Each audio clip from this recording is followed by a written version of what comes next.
ओम बच्चों, मेरा नाम जितेश कुमार है। आज हम लोग magnetic effect of electric current को आगे बढ़ाएंगे।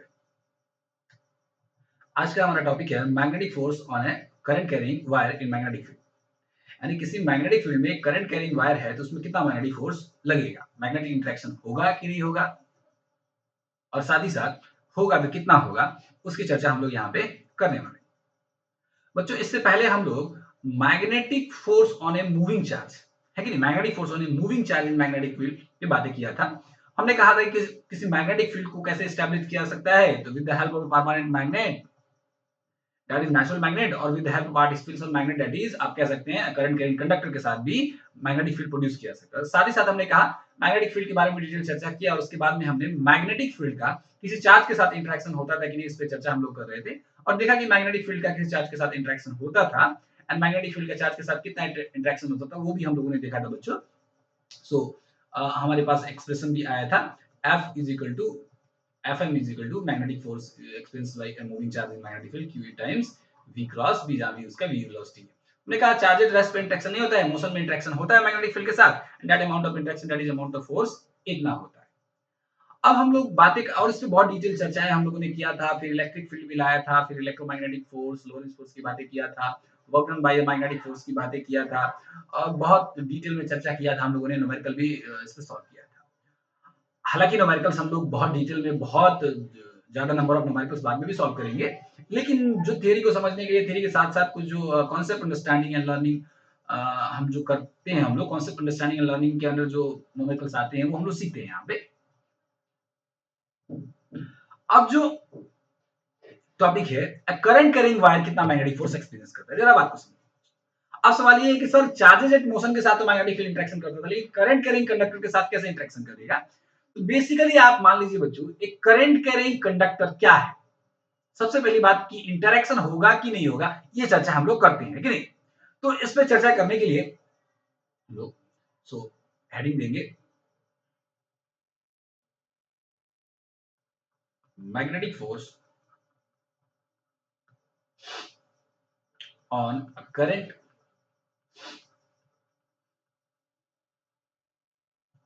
Carrying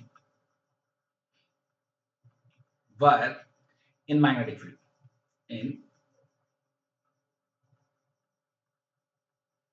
in magnetic field. अब यहां पे भी पहले हम लोग एक स्ट्रेट वायर ले लेते हैं, स्ट्रेट वायर। तो चलिए बच्चों, पहले एक वायर हम लोग ले लेते हैं। मान लीजिए पहले एक मैग्नेटिक फील्ड चलिए ले लेते हैं, एंड बाद में हम लोग एक वायर ले लेंगे। तो चलिए एक मैग्नेटिक फील्ड हम लोग वर्टिकल डायरेक्शन में ले लेते हैं, तो आप क्रॉस या डॉट ले लीजिए, मैं डॉट ले रहा हूं यहाँ पे।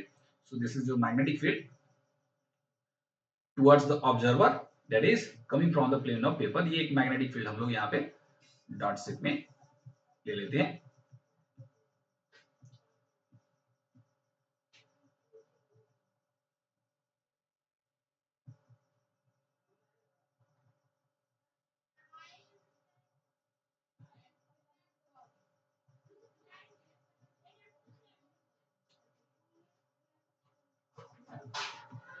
ये मैग्नेटिक फील्ड हम लोग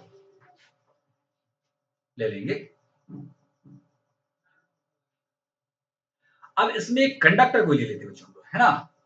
तो आप ऐसे भी मैग्नेटिक फील्ड ले लीजिए, या आप एक काम करते हैं बच्चों, मैं सेम प्लेन में मैग्नेटिक फील्ड ले लेता हूं, तो इसको ज्यादातर मैं एंगल भी दिखा पाऊंगा उसमें, नहीं तो फिर मुझे सिर्फ परपेंडिकुलर ही दिखा पाऊंगा इसमें। तो सिर्फ एक ही केस नहीं लेना, मैं एक जनरल केस ले रहा हूँ यहाँ पे। तो मैं एक सेम प्लेन में मैग्नेटिक फील्ड ले लेते हैं। चलिए मान लीजिए कि एक मैग्नेटिक फील्ड हमने ले लिया यहाँ पे। मान लीजिए कि एक मैग्नेटिक फील्ड हमने ले लिया यहाँ पे, एक यूनिफॉर्म मैग्नेटिक फील्ड ले लिया हमने यहाँ पे।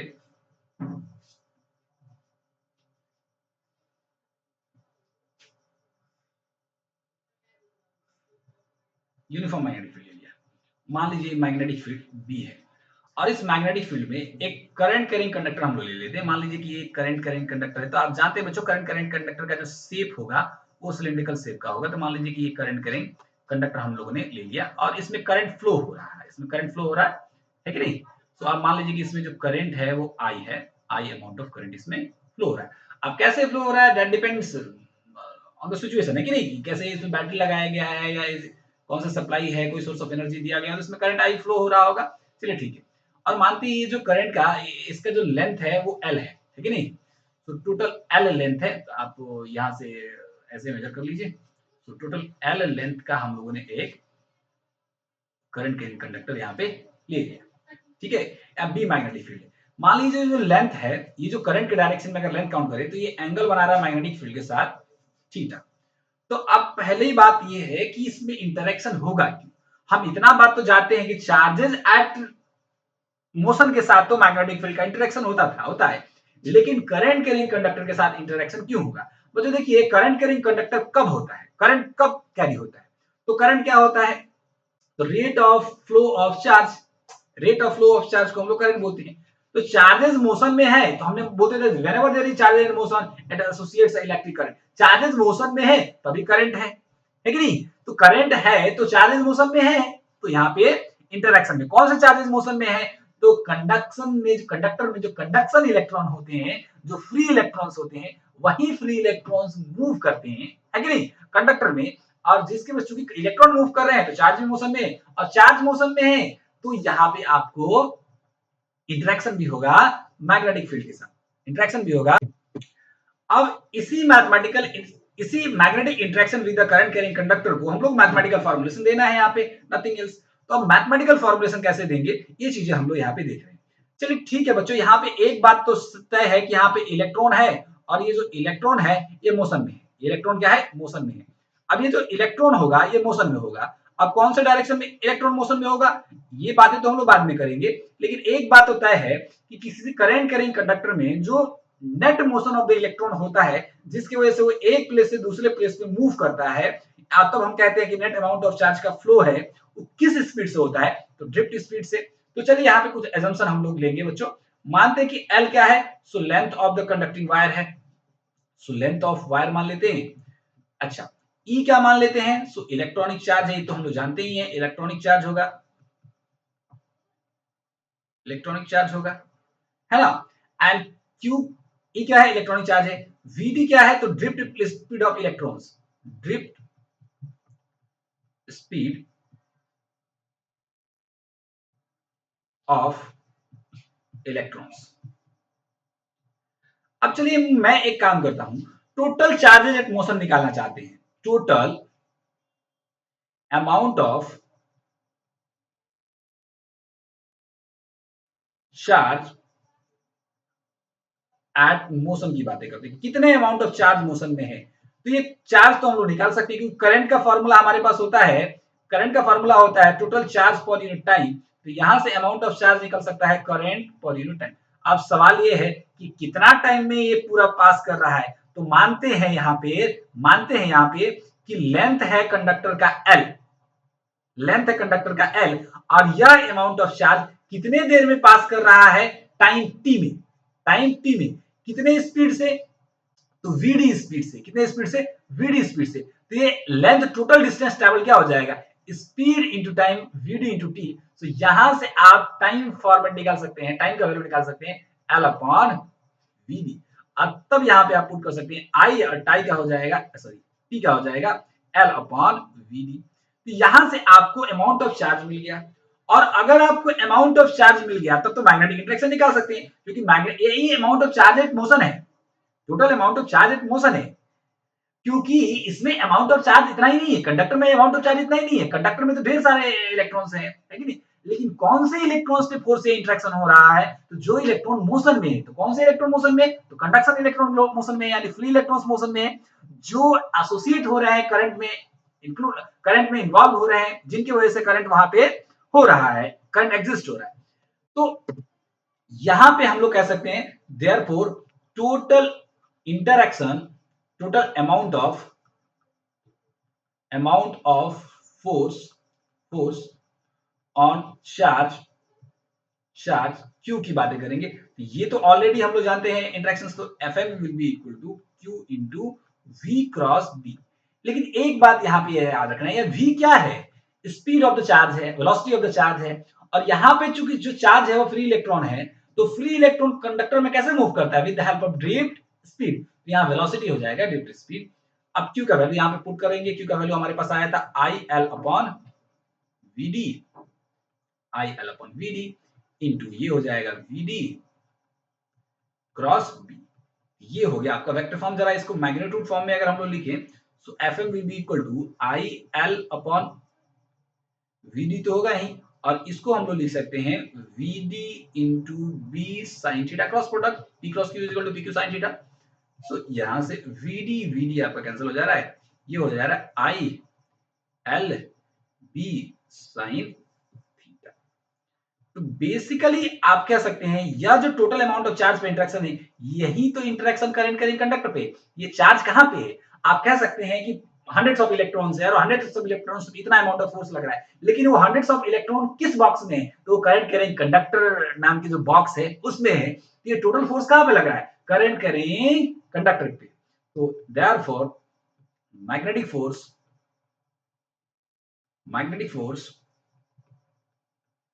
experienced by the current carrying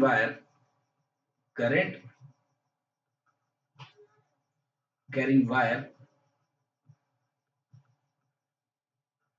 of length L is, सो कितना हो जाएगा बच्चों? यही वैल्यू हो जाएगा, सेम यही अमाउंट ऑफ जो फोर्स हो जाएगा। FM is equal to ILB sin theta. अब सवाल यह है कि सर फोर्स तो एक वेक्टर क्वांटिटी है और अभी तक आपने मैग्नीट्यूड की बातें किया है, डायरेक्शन इसको कैसे आप निकालेंगे? तो डायरेक्शन तो यहां से निकाल सकते हैं ना आप, VD क्रॉस B। तो सर डायरेक्शन को इंक्लूड करते हुए फोर्स को जरा लिखिए, है कि नहीं? जैसे आप किसी सिंगल अमाउंट ऑफ चार्ज पे आप लिखते थे Q times V cross B, है ना, Q times V cross B। तो इसमें भी लिखिए, तो लिखा तो है हमने, थोड़ा सा और बेटर फॉर्म में लिखेंगे हम। So it can better be written as, you can say that it can be better written in vector form,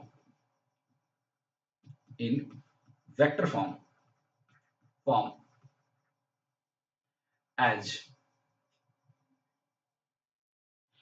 magnetic force experienced by a current carrying conductor of length L and having current I will be equal to I times L cross B। क्योंकि देखिए ना, देख लीजिए आप, तो यहाँ पे magnetic force का वैल्यू आया है, I का वैल्यू अलग लीजिए, LB sin थीटा, तो LB sin थीटा का L क्रॉस B लिख सकते हैं, है ना। P cross Q equal to PQ sin theta, तो L क्रॉस B को LB sin थीटा। अब मुद्दा है कि सर यहाँ L क्या है? L तो लेंथ है, और लेंथ को आपने वेक्टर दिखाया है, लेंथ एक स्केलर क्वांटिटी होता है, फिर वेक्टर कैसे आपने दिखा दिया है कि नहीं? तो आपको यहाँ पे समझना पड़ेगा, समटाइम्स अकॉर्डिंग टू कन्वीनियंस। आप याद कीजिए स्केलर वेक्टर की थ्योरी जोसेफ एलियट गिब्स ने लेके आए थे, क्यों? सिंपलिसिटी के लिए, है कि नहीं? फिजिकल क्वांटिटीज को सिंपल टर्म में उनको कैटेगराइज किया था स्केलर एंड वेक्टर के टर्म में। तो कुछ कन्वीनियंस के आधार पे कि कुछ सुविधा हो जाएगा, बहुत आसान हो जाएगा पढ़ना और समझना फिजिक्स, इसके लिए लेंथ स्केलर क्वांटिटी इसको वेक्टर क्यों मान रहे हैं? आप याद कीजिए इलेक्ट्रोस्टैटिक्स में हम लोग गॉस लॉ पढ़ते थे और वहां पे एरिया को हमने एरिया वेक्टर कहा था, है कि नहीं? तो एरिया वेक्टर कहा था हमने। अभी एरिया में स्केलर क्वांटिटी फिर वेक्टर बनाया था हमने, तो हमने कहा था it is a pre defined vector quantity used for the sake of convenience, है कि नहीं? और उसका मैग्नीट्यूड भी डिफाइन किया था हम लोगों ने और डायरेक्शन भी डिफाइन किया था डिफरेंट केसेस में, है कि नहीं? डिफरेंट प्लेन सर्फेसेस में क्लोज सर्फेसेस था, ओपन सर्फेसेस था, फ्लैट सर्फेसेस था, उसके आधार पर उसका डायरेक्शन हम लोगों ने तय किया था। इसी तरीके से आप कह सकते हैं यहां लेंथ क्या है? सो L is a pre defined vector, ये प्री डिफाइंड वेक्टर है। इसका मैग्नीट्यूड कितना होगा? तो लेंथ ऑफ द कंडक्टर के बराबर, लेंथ ऑफ द कंडक्टर के बराबर होगा। Conductor that is conducting wire जो है हमारे पास, L के बराबर। एंड डायरेक्शन किसके बराबर होगा? तो डायरेक्शन आप कह सकते हैं direction will be along the direction of the electric current, है कि नहीं? सो डायरेक्शन किसके बराबर होगा? तो along the direction of electric current, along the direction of electric current. Yes बच्चों, तो समटाइम्स स्केलर क्वांटिटी को भी हम लोग वेक्टर ट्रीट करते हैं, क्यों? थोड़ी सी बहुत सुविधा हो जाती है चीजों को पढ़ने में और समझने में, है कि नहीं? तो प्री डिफाइंड वेक्टर होता है, तो उसे हमें मैग्नीट्यूड भी असाइन करना है एंड डायरेक्शन भी असाइन करना है। तो मैग्नीट्यूड तो यहाँ पे लेंथ ही हो गया एंड डायरेक्शन भी जैसे हम लोग एरिया वेक्टर में करते थे, तो यहाँ डायरेक्शन भी अलोंग द इलेक्ट्रिक करंट हो गया। तो आप कह सकते हैं कि this expression F is equal to IL cross V represents the magnetic interaction, that is amount of force experienced by current carrying wire placed in magnetic field, uniform magnetic field, है कि नहीं? इसको आपको याद रखना है, ये बहुत इंपॉर्टेंट। इसको मैग्नीट्यूड की बातें करेंगे तो आप फिर वही बातें हो जाएगा, यहाँ पे मैग्नीट्यूड की बातें करेंगे तो आई एल क्रॉस बी को एल बी साइन थीटा, वो तो ऑलरेडी हम लोग निकाले थे, यहां से ही आई एल क्रॉस बी पे गए हम लोग। एंड डायरेक्शन की बात करेंगे तो डायरेक्शन कैसे निकलेगा बच्चों? डायरेक्शन निकलेगा with the help of L cross B से। एल क्रॉस बी मतलब फिर राइट हैंड रूल लगाएंगे, यहाँ पे ये एल है मान लीजिए और ये बी है, सो एल को बी के तरफ घुमाओ। if this sense is in anti-clockwise sense, then towards the observer that is coming from the plane of the paper, and if this will be clockwise sense, then away from the observer that is going into the plane of paper। इस तरीके की direction में तय करते हैं right hand rule, है कि नहीं? ये ऑलरेडी हम लोग सीखे हुए हैं वेक्टर चैप्टर में। ये फॉर्मूला बहुत इंपॉर्टेंट है, इन चीजों को याद रखना है, डेरिवेशन भी याद रखना है, कंपटीशन के लिए फॉर्मूला बहुत इंपॉर्टेंट है। अब आते हैं यहाँ पे इसके लिमिटेशंस पे। हमारे पास इक्वेशन आया है magnetic force experienced by a current carrying wire in magnetic field, that is will be equal to I into L cross B, where I is the electric current, amount of electric current in the wire, L is length of the conductor, length vector, and B is magnetic field, induction of the magnetic field। इसकी magnitude की बातें अगर हम लोग करते हैं so Fm will be equal to I L B sin theta, where theta is the angle between length vector L B sin theta, where theta is the length angle between length vector and magnetic field induction vector। चलिए, अब सवाल ये है कि ये equation कब valid रहेगा, किसी करंट कैरिंग कंडक्टर में कब वैलिड रहेगा, है कि नहीं? इसकी लिमिटेशन से so this equation is strictly valid for straight current carrying conductor, यानी करंट कैरिंग जो वायर होना चाहिए वो स्ट्रेट होना चाहिए। अब सवाल यहां पे देख लीजिए, स्ट्रेट होना चाहिए। हमेशा ऐसा नहीं होगा कि करंट कैरिंग वायर स्ट्रेट ही होगा, एक क्लोज सर्किट हो सकता है, ओपन सर्किट ही हो सकता है, लेकिन कर्व्ड हो सकता है, किसी आर्बिट्ररी शेप का वायर हो सकता है। वायर एकदम स्ट्रेट ही रहेगा इसकी कोई गारंटी नहीं है कि नहीं? तो क्या होगा? दूसरा ये वैलिड रहेगा, तो पहला बात तो ये है it is strictly valid, it is strictly valid for straight current carrying wire, पहली बात। And uniform magnetic field, for uniform magnetic field, ये बड़ी बात है, यूनिफॉर्म मैग्नेटिक फील्ड, यानी कि मैग्नेटिक फील्ड इंडक्शन का value throughout magnetic field क्या रहेगा? कांस्टेंट रहेगा, that is B is equal to constant. ये इक्वेशन वैलिड है उसी के लिए। हर इक्वेशन का एक लिमिटेशन होता है बच्चों, कूलम्ब्स लॉ की बात करें या बायोट-सावर्ट लॉ की बात करें या ओम्स लॉ की बातें करें, तो इन सभी में इलेक्ट्रोडायनामिक्स से जो हम लोगों ने लॉ पढ़ा है या गॉस लॉ की बातें पढ़ा है, तो उसका कुछ लिमिटेशन है कि नहीं? सबके लिए कुछ किसके लिए वैलिड है। अब इलेक्ट्रोस्टैटिक्स की बातें करेंगे तो ये strictly valid for the point charge and charge at rest. Charge rest में होना चाहिए और पॉइंट चार्ज होना चाहिए। अगर इनमें से कोई भी कंडीशन गड़बड़ हुआ तो ये इक्वेशन वैलिड नहीं रहता था। आप ओम्स लॉ की बातें करें तो ये linear devices that is ohmic devices के लिए वैलिड होता था, लेकिन non ohmic devices that is non linear devices के लिए वैलिड नहीं होता था। उसी प्रकार अगर यहाँ बात गॉसियन सरफेस की बातें करें, गॉस लॉ की बातें करें तो ये क्लोज्ड सरफेस के लिए वैलिड होता था, ओपन सरफेस के लिए गॉस लॉ नहीं वैलिड होता था। उसी प्रकार ये जो इक्वेशन है ये भी वैलिड है, किसके लिए वैलिड है? तो स्ट्रेट करंट के कंडक्टर के बारे के लिए और यूनिफॉर्म मैग्नेटिक फील्ड होना चाहिए। अब सवाल ये उठता है कि sir what happens if either current carrying conductor is not straight or magnetic field is not uniform or both। इन दोनों कंडीशन से कोई एक कंडीशन गड़बड़ हो जा रहा है या दोनों ही कंडीशन साइमल्टेनियसली गड़बड़ हो जा रहा है, उस केस में हम क्या करेंगे, है कि नहीं? तो उस केस में हमारे पास रास्ते हैं, फिर वही एलिमेंट्री मेथड। तो कौन से रास्ते हैं? तो उसको हम लोग अब तलाशेंगे, कौन से रास्ते हैं हमारे पास। तो अब हम लोग लेते हैं आर्बिट्ररी शेप का, पहले स्ट्रेट वायर लिया हमने, आर्बिट्ररी शेप, आर्बिट्ररी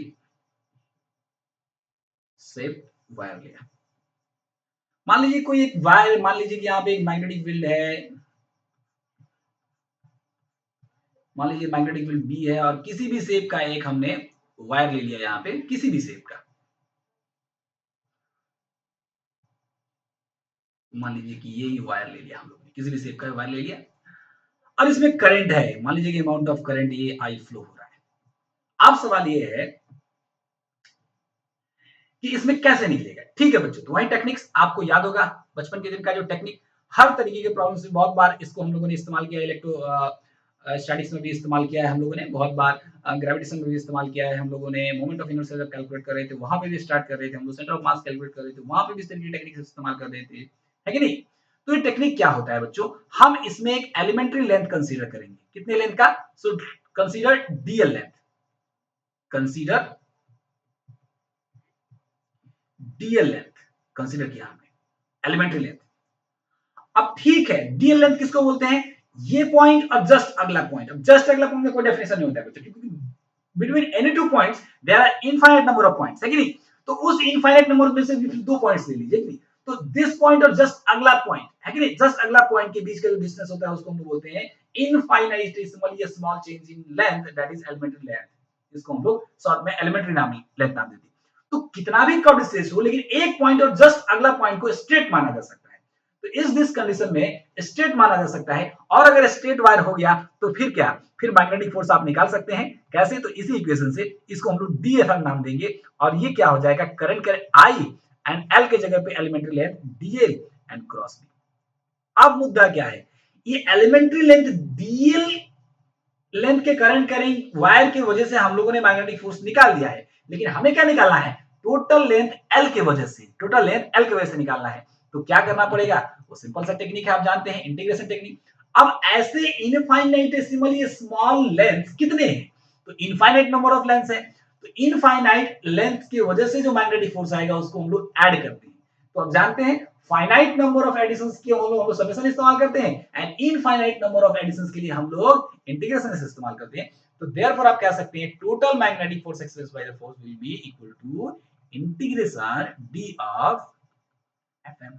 अब ये इंटीग्रेशन डीएफएम जो आएगा वो कितना आ रहा है, सो आई DL and cross B.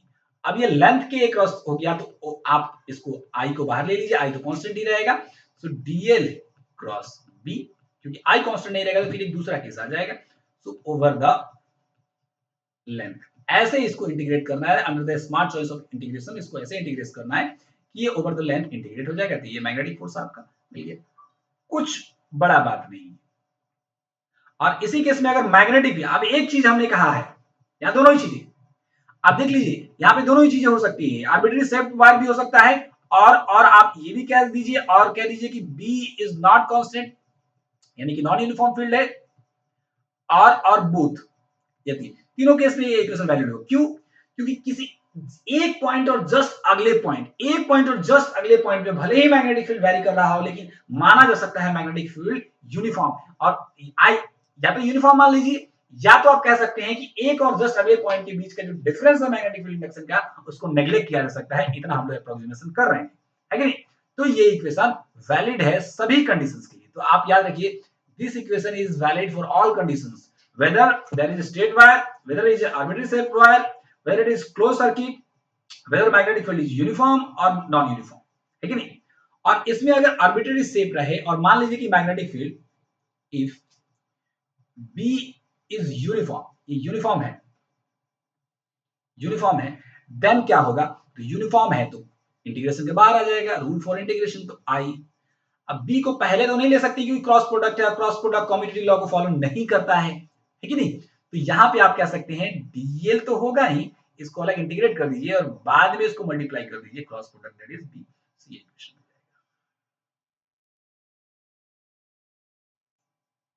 So these are very important equations, आपको याद रखना है।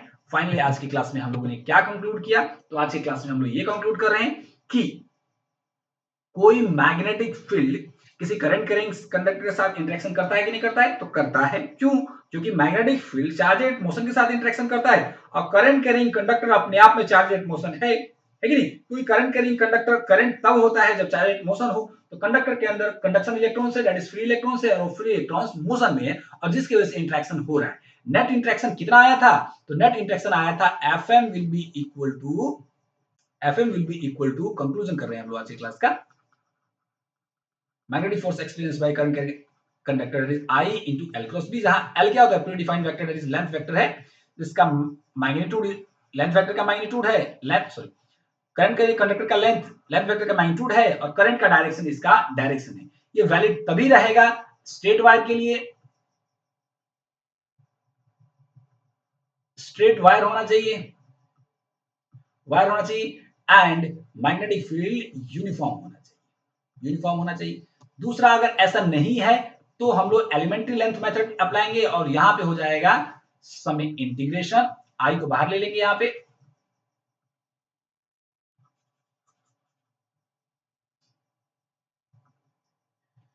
सो Fm will be equal to, I को बाहर ले लेंगे, इंटीग्रेशन dl क्रॉस B।